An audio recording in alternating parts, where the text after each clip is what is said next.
मुरादाबाद पीतल नगरी के बुद्धि विहार स्थित गांधी मैदान में चल रहे 5 दिवसीय ओडिशा 2026 साहित्योत्सव का सोमवार को भव्य समापन हो गया। उत्सव के 5वें और अंतिम दिन साहित्य, कला और रंगकर्म के विविध आयामों पर विद्वानों के बीच गहन संवाद हुआ। गणतंत्र दिवस के अवसर पर शुरू हुए इस आखिरी दिन के सत्रों में न केवल भारतीय गौरव की चर्चा हुई, बल्कि आधुनिक समाज में साहित्य और रंगमंच की प्रासंगिकता पर भी जोर दिया गया। 5वें दिन के मुख्य सत्रों में वक्ताओं ने साहित्य को समाज का दर्पण बताते हुए कहा कि बिना कला और संस्कृति के किसी भी राष्ट्र का सर्वांगीण विकास संभव नहीं है। रंगकर्म थिएटर पर केंद्रित विशेष सत्र में कलाकारों ने मुरादाबाद की पुरानी विरासत, विशेषकर पारसी थिएटर और फिदा हुसैन नरसी के योगदान को याद किया। विशेषज्ञों ने कहा कि आज के डिजिटल युग में भी मंच की जीवंतता वैसी ही बनी हुई है, जो दर्शकों को अपनी जड़ों से जोड़ती है। महोत्सव का मुख्य आकर्षण प्रख्यात कवि और चिंतक डॉक्टर कुमार विश्वास का सत्र रहा।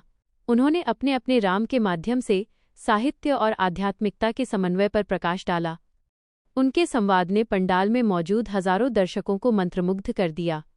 उन्होंने कहा कि साहित्य का मूल उद्देश्य मनुष्य के भीतर के सौंदर्य और संवेदना को जगाना है। रेत कला, सैंड आर्ट के माध्यम से राष्ट्रनायकों और सांस्कृतिक प्रतीकों का जीवन चित्रण किया गया।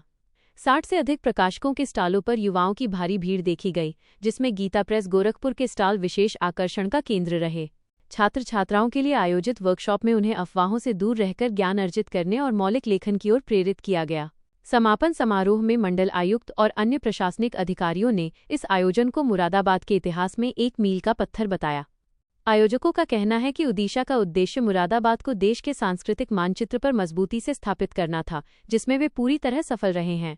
5 दिनों तक चले इस उत्सव ने न केवल बौद्धिक विमर्श को बढ़ावा दिया, बल्कि स्थानीय हस्तशिल्प और खानपान के माध्यम से अर्थव्यवस्था को भी नई ऊर्जा दी।